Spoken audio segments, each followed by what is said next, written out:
Hello students, welcome to Scholars Public School Javra, and here is Hemant, your science teacher.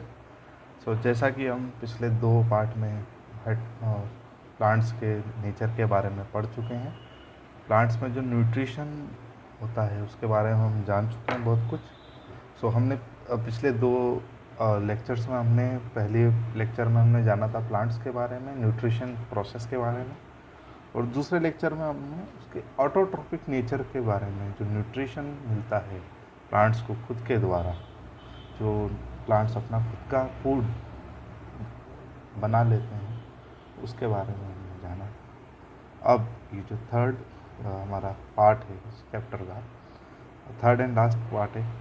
सो इसके बाद ये chapter complete हो जाएगा आपका. सो इसके अंदर हम पढ़ने जा रहे हैं हेट्रोट्रॉपिक न्यूट्रिशन इन प्लांट्स.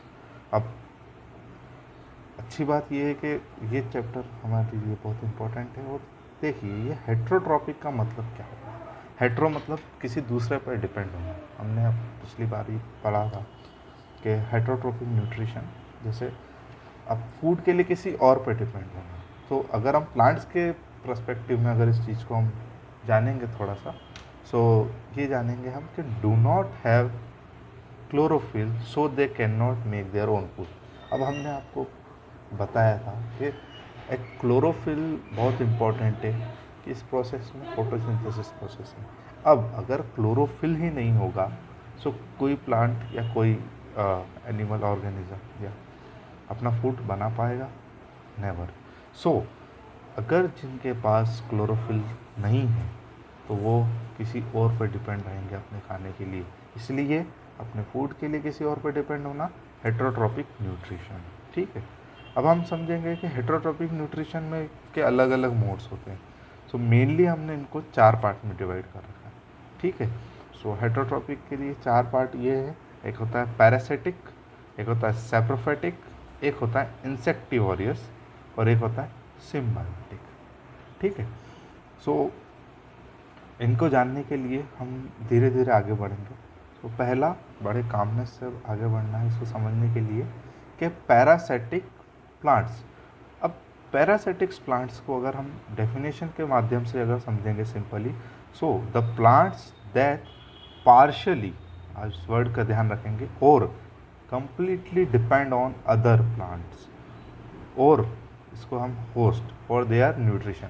तो अगर हम उसको सिंपल सी भाषा में ये समझेंगे कि जो प्लांट्स अपने फूड के लिए या तो पूरी तरीके से या कुछ हद तक, ये पार्शली का मतलब होता है कुछ हद तक. ठीक है. सो पार्शली डिपेंड ऑन किसी और प्लांट पे.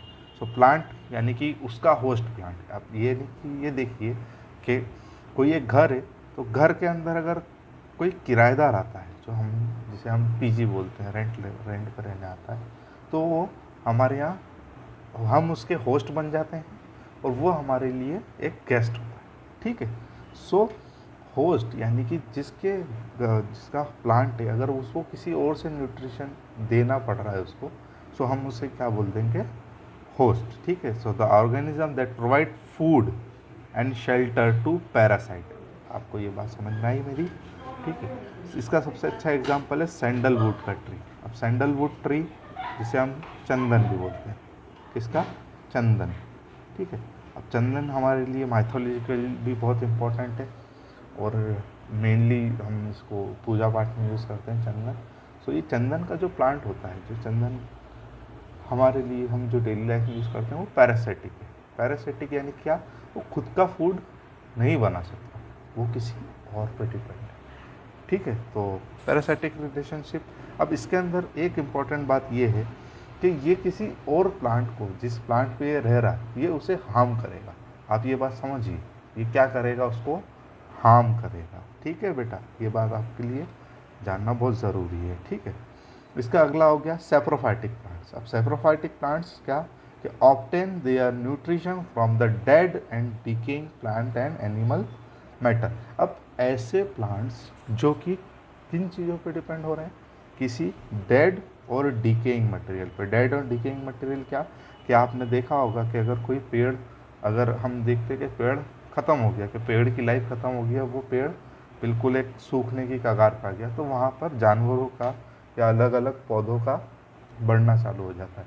सो ऐसे पौधे, ऐसे प्लांट्स जो कि किसी और पे डिपेंड होंगे, किसी मरे हुए, अब डेड और जो कि मरे हुए प्लांट पर डिपेंड करेंगे। ठीक है, आप इसको बात को समझेंगे। सो ऐसे कौन होते हैं कि Indian pipe and carol root, simple सी बात। अगर हम इसको और थोड़ा सा समझें तो फंजाई, अब फंजाई क्या होता है? तो फंजाई आपने सिंपल से अपने काय जो हमारे घरों में फफूंद लग जाती है, तो फंजाई भी एक क्या है जो हमारे घरों में बहुत सारी जगह फफूंद लग जाती है। तो क्या होता है कि वो कोई मटेरियल है जो कि ख़राब होना चालू हो जाता है। सो जैसे ही वो ख़राब होना चालू हुआ, उस पर क्या आ जाएगी? फंजाई। तो फंजाई क्या करेगी कि अपना प्रोटीन, अपना जो फूड है वो कैसे बना लेगी?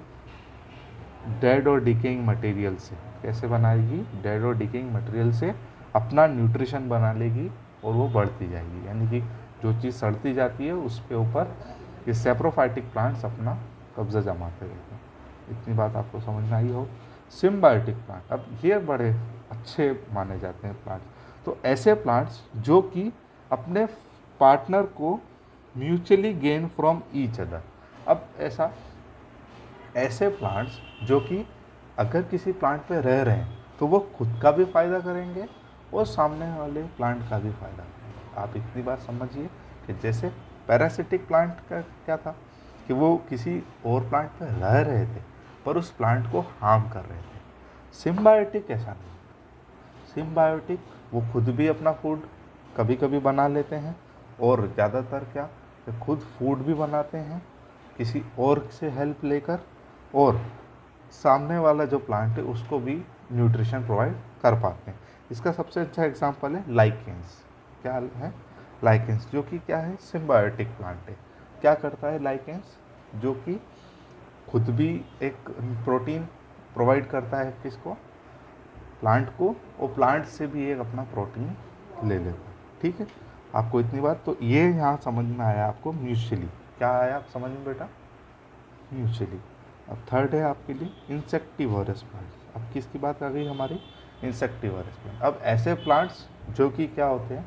किसी जानवरों बनकर, आपने बहुत सारी बार ऐसे प्लांट्स देखे होंगे आपने नॉर्मली लाइफ में कि जो कि कीड़े खाते हैं। अब वो कीड़े कैसे खाते हैं कि वो जो उनका एक कवर अप होता है, वो जैसे ही कोई इंसेक्ट कवर के अंदर जाता है वो उस कवर को बंद कर लेते हैं, जिससे क्या होता है?